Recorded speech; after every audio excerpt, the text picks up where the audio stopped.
जब भी कोई सामान लाते हो तो कोई पात्र में रखते हो, ऐसे करो, रखते हो। गेहूं लाते हो तो बोरी में रखते हो, सही है।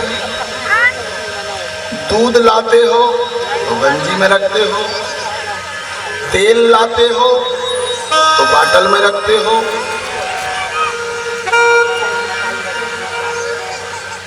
पैसा लाते हो तो गोदरेज में रखते हो। सब कहीं न कहीं जो भी कमाते हो वो आप कहीं न कहीं रखते हो।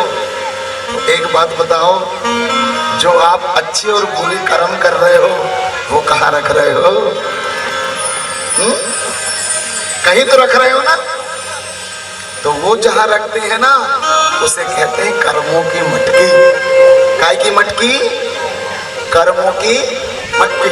आज तुम पुण्य कमा के ले जाओगे तो कहीं तो रखोगे, कहाँ रखोगे? अंदर कर्मों की मटकी। अच्छा, 3 वैरायटियों के कर्म होते हैं, अच्छे, बुरे, है ना? और एक अच्छे और बुरे दोनों मिक्स।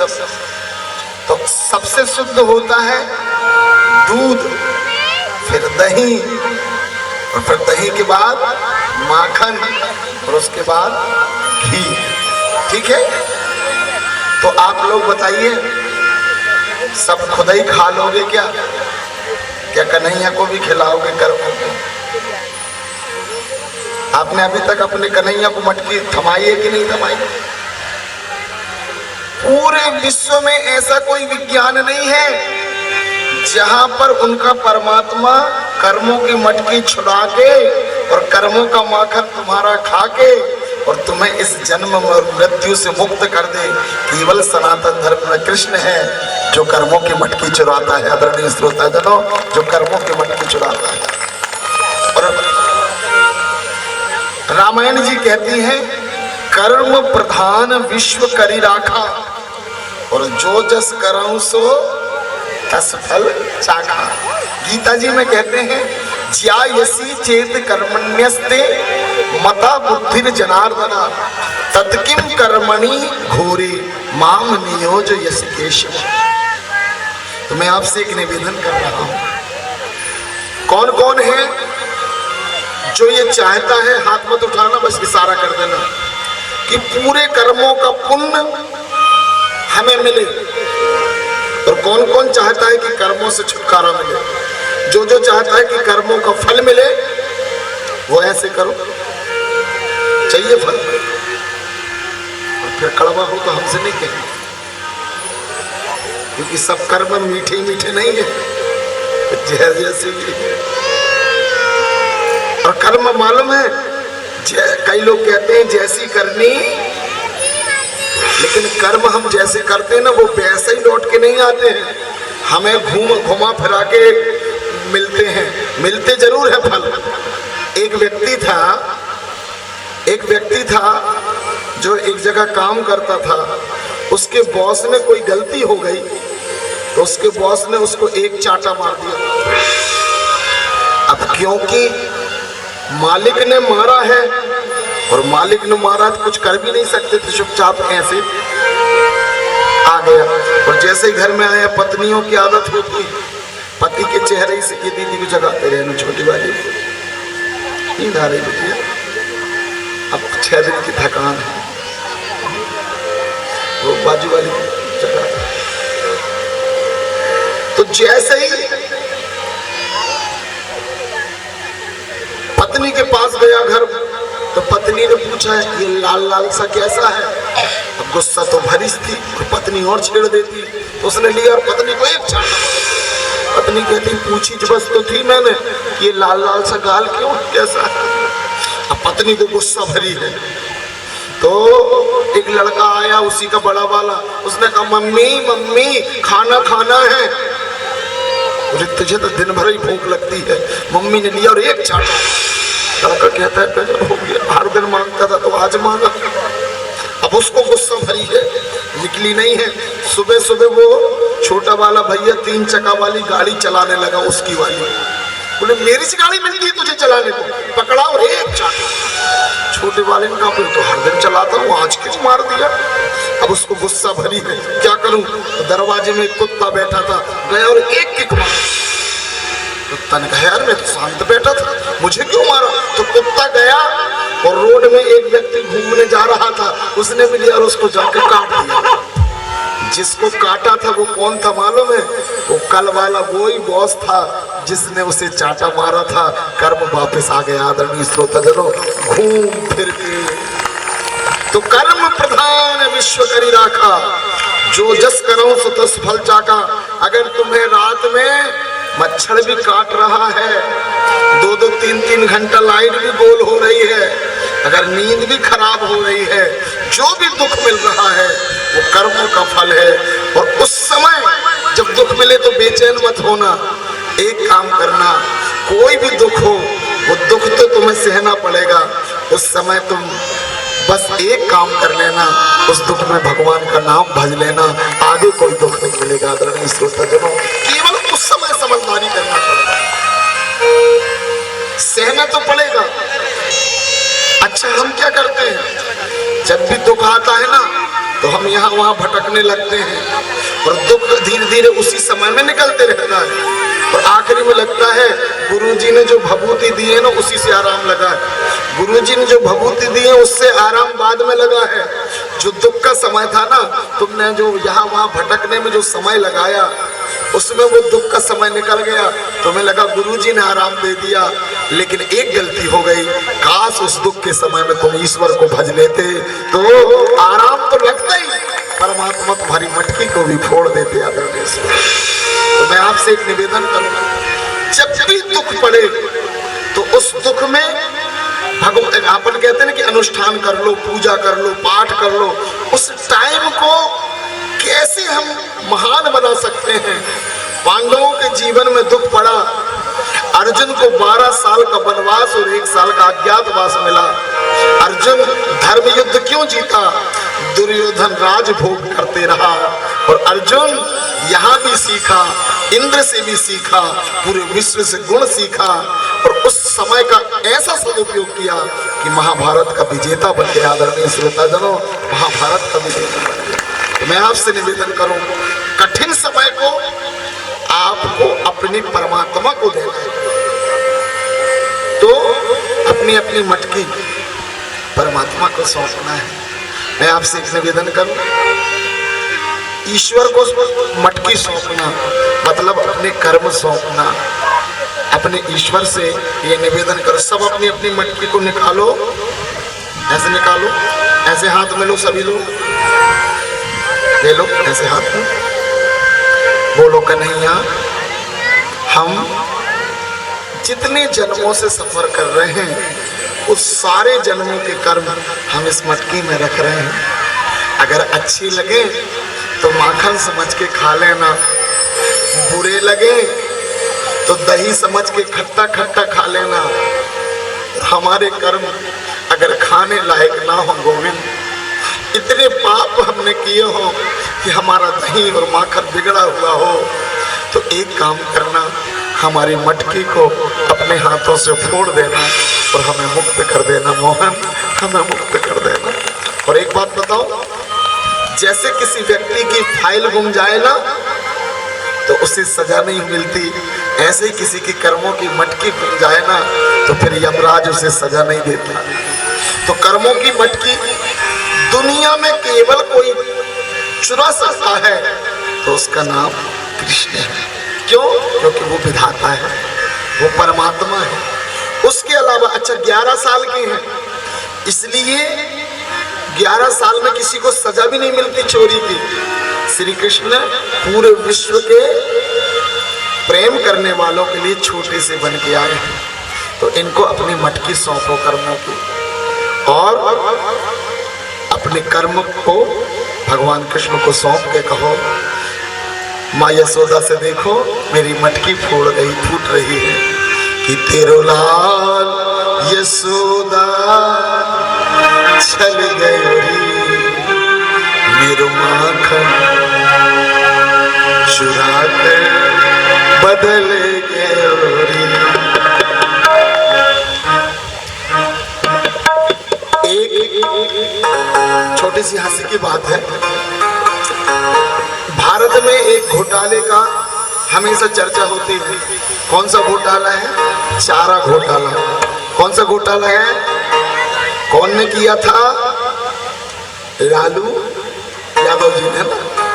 एक दिन वो दिल्ली गए और दिल्ली में जाके कहते हैं एक राजनेता से, तुम्हारे तो बड़े अच्छे दिन हैं यार, हम तो चारा खा खा के राजनीति कर रहे हैं और तुम दूध मलाई खा रहे हो। तो दिल्ली के नेता कहते हैं चारा तो हम भी खाते हैं। ए स्मार्ट बेटा, रख दो मोबाइल, है ना।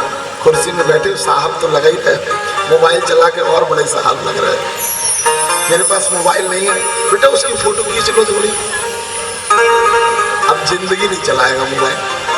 वो देखो वो साहब बैठा है, सब लोग देख लो उसको। चला भैया मोबाइल, वेरी गुड। अब नहीं चाहिए, अब उनको देख के और 20 लोग नहीं चाहिए। आदरणीय श्रोता जन,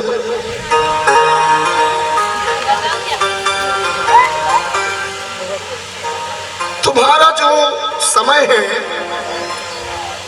वो दूध मलाई खा के तुम्हारी राजनीति बीत रही है और हम तो भैया चारा खा रहे हैं। तो दिल्ली वाले नेता ने कहा भैया चारा तो हम भी खाते हैं लेकिन खाने में दिमाग से खाते हैं। बोले कैसे?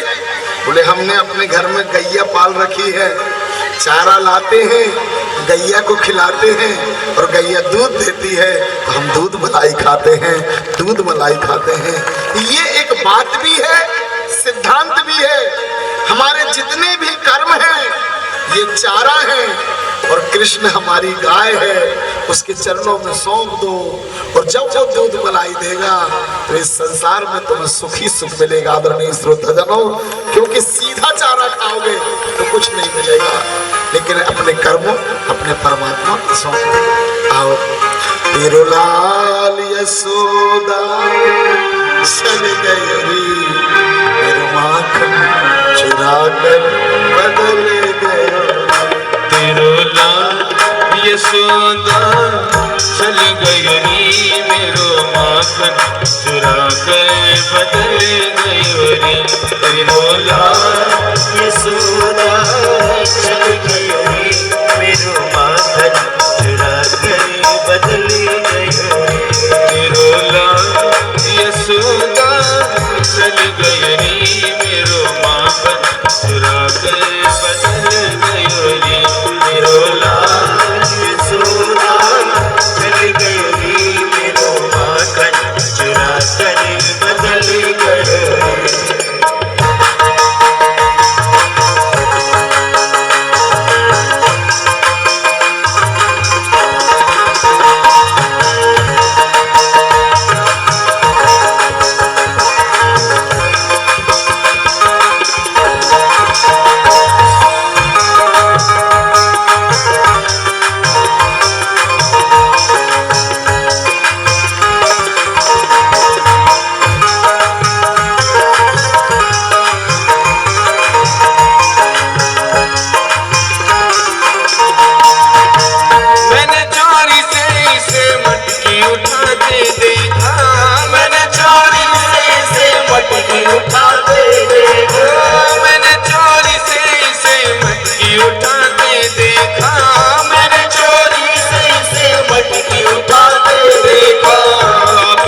सिंबॉलिक है।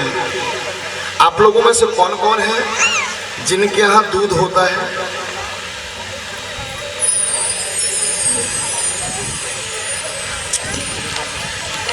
चिंता की बात तो है।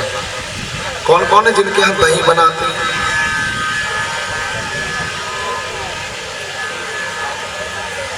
कौन कौन है जिनके यहाँ घी बनाते हैं? देख लो भैया पलट के। अब घर में ऐसी चीजें ही नहीं है। किसी बच्चे को गोद में लेना है, अनजान बच्चे को, और तुम्हारे हाथ में अगर टॉफी नहीं है वो तुम्हारी तरफ देखेगा तक नहीं। देखेगा क्या? अगर किसी अनजान बच्चे को तुम्हें गोद में लेना है और तुम्हारे पास टॉफी नहीं है तो तुम्हारे पास आएगा वो नहीं। और अगर डेयरी मिल्क की इतनी बड़ी 20 रुपए वाली है और अनजान से अनजान और ऐसे करके दिखा दो, वो धीरे से मुस्कुराते हुए आएगा, अंकल जी नमस्ते, आंटी जी। तो वो कमाल तुम्हारा नहीं है, वो डेयरी मिल्क का कमाल है।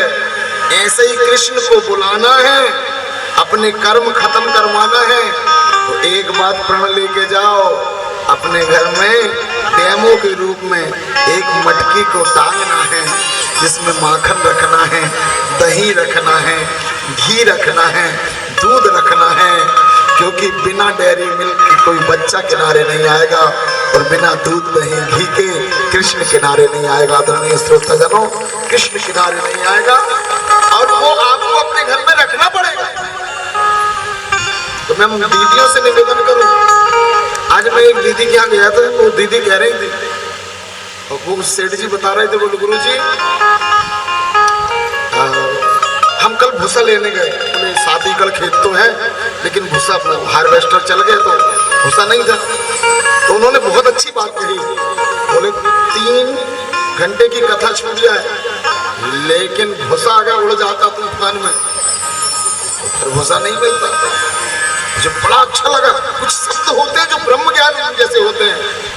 तो फिर उनकी श्रीमती जी ने कहा, गुरु जी एक गैया है, एक भैंस है, घर में बैठे तो रहते हैं खाली में, कम से कम उनकी सेवा करते हैं तो टाइम भी पास हो जाता है और घर में दूध दही भी हो जाता है। मुझे ऐसा लगा एक तरफ ही भागवत जी को तराजू में रखा जाए और एक तरफ गौ सेवा को रखा जाए, दोनों बराबर होंगी। आदरणीय श्रोताजनों, दोनों बराबर। यही तो जीवन है। हम लोगों ने जो हमने रास्ता चुना है वो बर्बादी का है। आपको पता नहीं होगा आदरणीय श्रोतागणों, प्रकृति में गाय, प्रकृति में पशु, चाहे वो भैंस ही क्यों ना हो, इतने महत्वपूर्ण हैं जिनकी महत्वपूर्ण आपको पता है। आज के 100-150 साल पहले अगर घर में गैया भैंसियां नहीं दिखती थी तो लोगों को लड़कियां नहीं देती थी उनके घर। क्यों? बोले यार लगता है बिल्कुल ही कंगाल है। और आजकल भी लोग लड़कियां नहीं दे रहे हैं। क्यों नहीं दे रहे हैं? अगर एक ठो गैया दिख जाए किसी के घर, एक गैया बस दिख जाए सामने, मतलब इनके घर में शादी होना मुश्किल पड़ गई। क्यों? बोले गैया बनी है यार, भैंस भी बनी है। क्यों? बोले लड़की गोबर फेंकेगी क्या? ध्यान रखना, व्यास आसन से पूरी जिम्मेदारी से बता रहा हूं, 20 से 30 साल बाद स्थिति ये आएगी जिसके घर में गैया भैंसियां नहीं होगी, लोग लड़की नहीं देंगे। क्यों? न बोले इनके यहाँ गोबर हो रहा है, न खातू है, तो खेती कैसे होगी, दूध कैसे होगा, और दही नहीं होगा तो घर में प्रतिपालन कैसे होगा। क्योंकि बस 20 से 30 साल हो गए हैं, गैया और भैंसिया ही सबसे बड़ा धन बनने वाला है। आदरणीय श्रोताजनों, क्योंकि प्रकृति मांग करने लगी है। और ये डेमो जो है ये सिंबॉलिक कथा है। अपने घर में दूध दही, मैं जिन दीदियां गाय का गोबर उठाती हैं, पशु की सेवा करती हैं, मैं व्यास आसन से उन दीदियों को प्रणाम करना चाहता हूँ। वो बड़ी महान है। एक दीदी अपने बच्चे को पालती है, उसका मलमूत्र फेंकती है तो वो महान माँ कहलाती है। लेकिन जो 33 करोड़ देवी देवता जिस गाय में रहते हैं उसका गोबर उठाती है, वो कितनी महान कहलाती होगी आदरणीय श्रोता जनों। वो कितनी महान, एक बच्चे नहीं 33 करोड़ देवताओं का। तो सबसे सम्मानीय दीदी हैं। तो आज मैं गया तो मुझे बड़ी अच्छी अच्छी चीज है, जब कोई कुछ बताता है तो उनमें से कुछ चीजों को वेद के तत्व समझता हूँ। आदरणीय श्रोता जनों, आज एकादशी उपवास रखा गया। नंद बाबा स्नान करने के लिए 3 बजे रात को गए। पूजन पाठ का भी एक नियम है, 4 के बाद ही बिस्तर छोड़ा करो। कई लोगों की आदत होती है, उनका सुनो 3 ही बजे उठ गए, 2 ही बजे उठ गए। जिस चीज से किसी को नुकसान हो, किसी को दुख हो, वो पूजा नहीं है, वो तकलीफ देने का साधन है। ध्यान रखना, नंद बाबा 3 बजे डुबकी लगाए तो नंद डूबे आधी रात, खबर सकारे लई, और हाथी एक डूबो है तो नंगे पैर दौड़े हैं। भगवान कृष्ण कहते हैं मेरे पिता भले ही हो, लेकिन अगर वरुण देवता का अपमान करते हैं तो मैं उन्हें सजा से बचाता नहीं हूँ, उन्हें खंबे से बंधे रहने देता हूँ। उन्हें सबक सीखना चाहिए। आदरणीय श्रोतागणों, धर्म यही है। भगवान श्री कृष्ण जगत गुरु हैं, जगत को धर्म सिखाते हैं। एक पंडित जी थे। कौन थे? पंडित जी। वो पंडित जी 3 बजे रात को स्पीकर चालू कर देते थे, खूब अच्छे से भजन लगाते थे। जितने भी गांव के लोग थे वो ऐसे तकिया लगाए रहते थे, भगवान कब ये पंडित मर जाता। क्यों? पूरे गांव की नींद खराब कर रहा है। उसी गांव में एक ड्राइवर रहता था, वो इतनी स्पीड से गाड़ी चलाता था कि जितने पैसेंजर, एक ही बस चलती थी, जितने पैसेंजर बैठे और जो वो कट मारे ना, भगवान आज ही भर बचा लेना प्रभु, आत्मा से कोई पाप नहीं करेंगे। वो ड्राइवर भी मरा उसी दिन और पंडित जी भी मरे। दोनों यमराज के साथ पास गए और यमराज के पास गए। यमराज ने कहा अपने दूतों से, पंडित जी को जल्दी से जल्दी नरक पहुंचाओ और ड्राइवर को जितनी जल्दी बने स्वर्ग की फैसिलिटी दो। पंडित जी लड़ाई करने लगे, गजब हो गया यार, मैं पूरे गांव को धर्म से जोड़ता था और तुम मुझे नरक दे रहे। बोले तुम धर्म से कम जोड़ते थे, परेशान ज्यादा करते। और ये ड्राइवर गाड़ी भले ही तेज चलाता था, लेकिन सच्ची आत्मा से भगवान को याद दिला देता था। आदरणीय श्रोताजनों, इसलिए इसे व्याकुल रखो। कहने का मतलब क्या है? जो पूरी दुनिया को परेशान करे। आपको पता है हमारे देश में एक बड़ी अच्छी घटना हो रही है। क्या? जितनी मस्जिदें थी ना, सबसे साउंड स्पीकर उतर रहे हैं। अच्छा हो रहा है कि बुरा हो रहा है? अच्छा हो रहा है। सुबह 4 बजे हम बड़ी गहरी नींद में सो रहे हैं और वहां से आवाज आने लगी। भैया अगर भक्ति करना है तो अंदर ही अंदर कर लो। नहीं, जब तक हम चिल्लाएंगे नहीं तब तक लोगों को लगेगा कि नहीं कि यार हम भी धर्मात्मा हैं। और हमारी बुद्धि में ऐसा भर दिया गया कि हिंदू भगवान के भक्त नहीं है, सच्चे भक्त तो यही है। क्यों? एक जन जगता था और 50 तो स्पीकर में आवाज आती थी, परेशान हो गए, पूरा भारत परेशान हो गया। लेकिन सनातनी बुरे नहीं है, इनको यमराज नरक देता रहा हो, जितने भी ये बजाने वाले मुल्ला मौलवी थे। तो ध्यान रखना, आज हमारी सनातन सरकार ने सारे स्पीकरों को उतार के कह दिया बेटा तुम नरक मत जाओ, कम से कम स्वर्ग जाओ। बोलो वृंदावन बिहारी लाल की। नंद डूबो आधी रात, खबर सकारे लई, और हाथी एक डूबो है तो नंगे पैर। परमात्मा ना इंसाफी स्वीकार नहीं करते, चाहे कोई हो। जिस शख्स ने अपने पूरे वंश को मिटा दिया पापी होने की वजह से, वो कृष्ण है। बोले कृष्णचंद्र भगवान की। वरुण देवता के पास श्री कृष्ण गए उन्हें बचाने कि प्राप्तम वीक्षहसि केशम लोकपालम सपर्यया महत्या पूजयत्वाहं तदर्शन महोत्सव। वरुण देवता ने उनका आदर किया, पूजन किया, सम्मान किया। इस दुनिया में आपका और मेरा सम्मान 2-4-10 गांव में होगा। विधायक का सम्मान विधानसभा तक होगा, सांसद का सम्मान लोकसभा तक होगा, प्रधानमंत्री का सम्मान संयुक्त राष्ट्र तक होगा, लेकिन श्री कृष्ण का सम्मान पूरे ब्रह्मांड में होगा। आदरणीय श्रोताजनों, पूरे ब्रह्मांड में होगा। इसलिए आप किसी भी लोक में जाएंगे, भगवान कृष्ण की जरूरत जरूर पड़ेगी। आदरणीय वो भैया जी से वो ऐसे रख के ना बैठे, आधी नींद आ गई। आप ऐसे कह रहे हैं शर्ट वाले भाई साहब जी जी, वो क्या है, वो ऐसी आसन में ना नींद आती थी।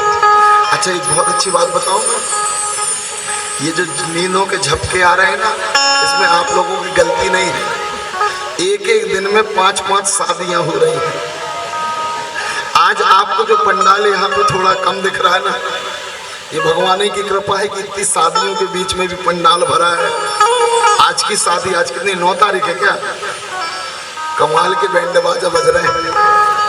खैर आप लोग कहते हैं 2 प्रकार की शादी होती है, एक जीव आत्मा की और एक परमात्मा की। 9 तारीख में जो जीव आत्मा की शादी में शामिल हो गए हैं वो भाग्यशाली हैं, लेकिन रात में जो श्री कृष्ण रुक्मणी की शादी में शामिल होंगे वो सौभाग्यशाली होंगे। आदरणीय श्रोताजनों, भाग्यशाली और सौभाग्यशाली। तो आज कुछ विशेष तो है, रात में आज कान्हा की शादी है। और इस दुनिया में सबसे बड़ा धर्म क्या है? इस दुनिया में सबसे बड़ा धर्म है विवाह करना। क्या करना? क्या करना? सबसे बड़ा धर्म क्या है? सभी बोलिए, सबसे बड़ा धर्म क्या है? विवाह करना। और यहाँ पर जिन जिन ने अपनी अपनी शादी करे हैं वो अपने ऐसे हाथ उठाएं और पीठ ठोंक लें, ऐसे ठोंक लो, ठोंक लो। मेरी भी हुई, मैं भी ठोक रहा हूँ, आप लोग भी ठोक रहे हो। पहली बार ठोक रहे हो ना शादी के लिए। अभी तक तो मालूम है शादी करके सब पछताते ही रहे। कई लोग तो बिल्कुल सिर पटकते कहाँ है कहाँ। शादी इस दुनिया का सबसे बड़ा धर्म है। बोलो वृंदावन बिहारी लाल की। लेकिन कई लोगों को देखता हूँ शादी करके बड़े दुखी होते हैं। लेकिन एक बात बताऊं, शादी करके कभी दुखी मत हो। मैं अब जो तुम्हें रास का प्रसंग बता रहा हूँ ना, वो परम धर्म की ओर ले जा रहा हूँ। लेकिन उसके पहले बता दूं, जो शादी करके पछताते हैं, मेरा उनसे निवेदन है पछताओ मत। एक माँ थी, उसके 8 बच्चे थे। कितने बच्चे थे? 8। जब भी कोई बच्चा उधम करे तो माँ उसको मार दे, और जैसे ही मारे तो बच्चे रोने लगे, और जैसे ही वो रोने लगे तो माँ आंसू पोंछ के कहे, बेटा गलती करके रोते नहीं है। अब एक दिन 8 के 8 बच्चे उधम करने लगे, तकिया उठाए, हुइया हुई हुइया हुई हुइया हुई।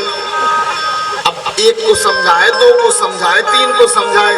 माँ जहाँ बैठी थी दरवाजा के पास, वहीं पे बैठ गई और सिर में हाथ रख ली और कहती है रोते हुए, कहाँ के कहाँ पैदा कर ली इनको। तो छोटा वाला बेटा आया गमछा लेके और आंसू पोंछ के कहते हैं, माँ गलती करके रोते नहीं है जी। अब गलती हो ही गई, शादी हो ही गई, गृहस्थी बसाई गई है, तो अब सिर पटकने से फायदा क्या है? अब तो हमें जीना है और धर्म के साथ जीना है। ध्यान रखना, रास जो है वो इसी प्रसंग की ओर मैं आपको ले जा रहा हूं। रास क्या है? शादी में बेटी और बेटा का मिलन, स्त्री और पुरुष का मिलन रास है। और आपको पता है रास में एक बहुत अच्छी चीज होती है, क्या? लड़की को भी मोर का पंख लगता है और लड़का को भी मोर का पंख लगता है। और जो बेटी बिटिया, जो बेटा विवाह तक पहुंचते हैं, आपने ध्यान दिया होगा उनके माता पिता उनके ऊपर से निछावर करते हैं और निछावर करके पैसों को फेंक देते हैं। इसका मतलब ये है कि माता पिता ये कहते हैं, बेटा तुमने मेरी इज्जत बचा ली और जवानी में, युवा अवस्था में भी कदम को डगमगाया नहीं, और बेटा घोड़ा में बैठ गया और बिटिया डोली में बैठ गई। दोनों कुल को बड़ा बना दिया। आदरणीय श्रोताजनों, दोनों कुल को बड़ा बना दिया। मैं और आप जो भी बच्चे हैं और बच्चियां हैं उनके चरणों में प्रणाम करेंगे सभी, इसलिए क्योंकि ये दुनिया के सबसे महान लोग हैं। आपको पता है युवा होना इस दुनिया में सबसे कठिन है। जितने भी ये बच्चियां हैं और बेटे हैं उनके लिए जोरदार ताली बजाओ। इनके पास पता है काम आता है, कई प्रकार के बाण चलाता है, वासना आती है, कई प्रकार के बाण चलाती है। लेकिन हमारे युवा भाई और युवा बहनें उस वासना रूपी काम को हरा देती हैं। और पता है कामदेव हर बेटा को, हर बिटिया को एक सर्टिफिकेट देते हैं जिसे मोर का पंख कहते हैं। मोर का पंख क्या है? ब्रह्मचर्य का प्रतीक है। आपको पता है पहले के जमाने में सबकी किताबों में मोर का पंख रखा जाता था, रखते थे ना? अब वो बात अलग है कि लोग मोबाइल रखते हैं, मोर का पंख नहीं रखते। जब अपन पढ़ते थे तो क्या रखते थे? मोर का पंख। माता पिता से पूछते थे ये क्यों रखते हैं, तो माता पिता कहते थे विद्या आएगी। मोर का पंख रखने से विद्या तो आती है, उसके साथ साथ चरित्र भी आता है। क्योंकि मोर, ऐसा कहा गया है, विज्ञान कहती है, जब नर मोर भादों के महीने में मध्यम मध्यम पानी गिरता है तो नर मोर नाचता है और उसके आंसू निकलते हैं। मादा मोर उसे पी लेती है और दुनिया के पहले पक्षी है जो राष्ट्रीय भारत की पक्षी है, जो भोग संभोग से नहीं, जो आंसुओं से अपनी संतान को जन्म देती है। आदरणीय श्रोताजनों, आंसुओं से। इसलिए अपने घर में मोर के पंख जरूर रखो। कौन कौन के घर में है मोर के पंख? Very good. मोर के पंख से झड़ाई बुखाई भी अच्छी होती है। अगर कोई को नजर लग जाए ना,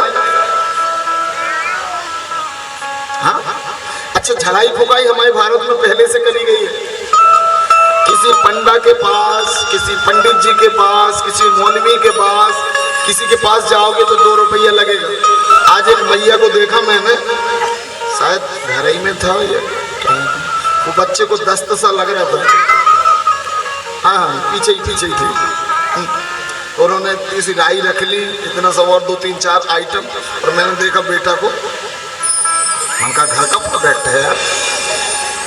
यस, घर का प्रोडक्ट होना चाहिए।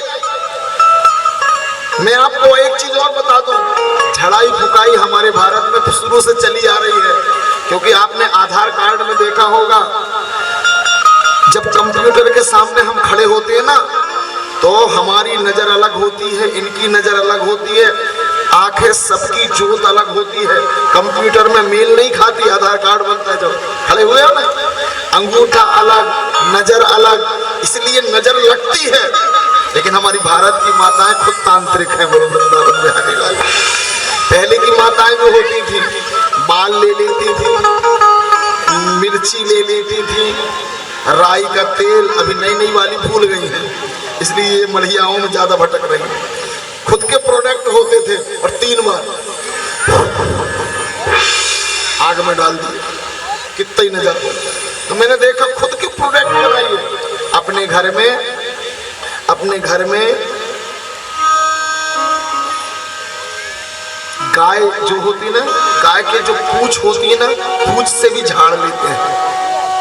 और जब पूंछ से झाड़ो तो हरे राम हरे कृष्ण कहते हो। नमक मिर्ची मसाला से झाड़ो तो ओम नमः शिवाय नमः कह दो। और मोर के पंख से झाड़ो तो ओम नमो भगवते वासुदेवाय कह दो। तो मैं आपसे निवेदन करूं, इस दुनिया में पंडा जी, पंडित जी, मौलवी जी ये क्या झाड़ेंगे? क्योंकि ये झाड़ेंगे भी तो ममता से नहीं झाड़ेंगे, और ममता के बिना आराम कैसे लगेगा?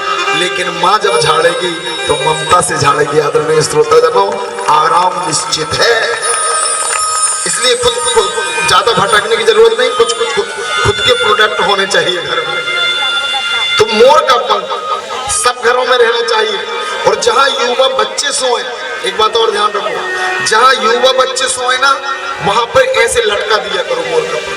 उनकी छाया उनके ऊपर आएगी और छाया से उनके स्वप्न नहीं बिगड़ेंगे। तो मोर का पंख श्री कृष्ण को दिया गया। श्री कृष्ण नृत्य कर रहे हैं, और जैसे ही नृत्य कर रहे हैं, आदरणीय श्रोताजनों, रास क्या है? कामदेव हार के गए, गोपियों को लगा श्री कृष्ण हमारे बिना रह नहीं सकते। तो श्री कृष्ण ने जैसे ही गोपियों को पकड़ा, गोपियों को अहंकार आ गया। और जब आए, अभिमान हृदय से चले जाएं भगवान। राधा जी को छोड़ के श्री कृष्ण साथ में लेके गए, फिर राधा जी को भी छोड़ा और कृष्ण चले गए। दोनों हाथ जोड़कर आओ, श्री कृष्ण चले गए। तो श्री कृष्ण का जाना मतलब निराशा का आना। सभी अपने अपने हाथ जोड़ेंगे और श्री कृष्ण को बुलाएंगे। ये श्लोक आपको समझ में नहीं आएंगे, फिर भी मैं गा रहा हूं। इसको कहते हैं गोपी गीत। आदरणीय श्रोताजनों, श्री कृष्ण है ब्रजवासी। कौन है? बोलिए, कौन है? ब्रजवासी। कौन है? जब हम स्त्रियां अहंकार करती हैं, माफ करिएगा दीदी, आपको अपने तन का अहंकार हो जाता है और पुरुषों को अपने तन का अहंकार हो जाता है। कभी कभी गृहस्थी में आपने देखा होगा, अगर पुरुष सुंदर है वो अपने अहंकार, अगर दीदियां सुंदर है, मैं हूं तो कोई नहीं है। लेकिन इन दोनों की सुंदरता का अस्तित्व क्या है? पुरुष के आनंद का अस्तित्व है वीर्य, और स्त्री का आनंद का अस्तित्व है रज।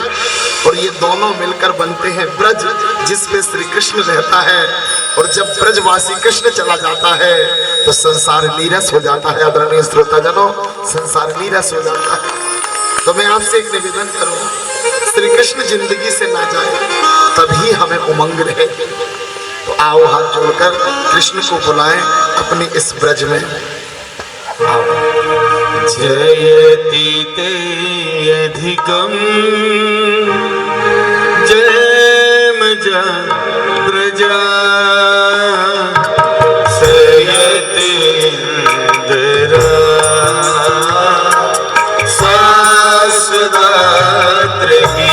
दोनों हाथ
प्रकट हो गए। बोलिए वृंदावन बिहारी लाल की, जोर से बोलिए वृंदावन बिहारी लाल की। ये कथाएं ही कृष्ण को बुलाती हैं। श्री कृष्ण ने कहा अब मैं अकेला नहीं, अब अपनी सहेली को बुलाऊंगा। सहेली का श्री कृष्ण की सहेली कौन है? कौन बताएगा? श्री कृष्ण की सहेली का नाम रुकना भी है, कौन बताएगा? कौन है? सब अटक गए। श्री कृष्ण की सहेली का नाम है शंकर जी। कौन है? शंकर जी। और श्री कृष्ण की सहेली आई काय के रूप में? आधी नारी और आधे पुरुष के रूप में। बोलिए अर्धनारीश्वर भगवान की। अर्धनारी मतलब आप लोगों ने भगवान को देखा है? आपने भगवान को देखा है? मैंने देखा है, प्रत्यक्ष दर्शन किया है मैंने भगवान के। तुम लोगों ने नहीं देखा? मैं दिखाऊं? देखना है आज? भगवान की याद आती है? भगवान को देखना है? कौन कौन को देखना है? सबको हम दिखाते हैं। आती है जब तेरी याद तस्वीर निहारा करता हूं। आती है जब तेरी याद तस्वीर निहारा करता हूं। रातों को तारे गिन गिन कर रात गुजारा करता हूं। देखता तो सबको हूं दुनिया में, लेकिन स्त्रियों में पार्वती को और पुरुषों में शिव को निहारा करता हूं। दोनों में अर्धनारीश्वर भगवान को निहारा करता हूं। यही है परमात्मा रास का, आधी नारी आधी पुरुष। कहते हैं श्री कृष्ण के रास में कोई नहीं गया। इस तत्व को समझो। श्री कृष्ण के रास में केवल तीन ही लोग हैं, आधी नारी है, आधे पुरुष हैं और वीर और रज में रहने वाला ब्रजवासी है। गृहस्थी में इनके अलावा कोई रहता है? नहीं रहता। हम जी रहे हैं ना, वीर रहता है, रज रहता है, दोनों मिलाकर ब्रज वो कृष्ण है, और योनि और लिंग के रूप में शिव रहता है। यही अर्धनारीश्वर है जिससे संसार भरता है। आदरणीय श्रोताजनों, यही रास है। जोर से बजा लीजिए। अब मैं रास का ज्ञान क्यों बता रहा हूं, इतने स्पष्ट शब्दों में क्यों बता रहा हूं? क्योंकि आदरणीय श्रोताजनों, जब तक हमें इसका ज्ञान नहीं होगा हम इसको समझेंगे नहीं और इसे जिएंगे कैसे? आपको पता है आज समाज में बहुत विशेष स्थिति खराब हो गई। क्यों?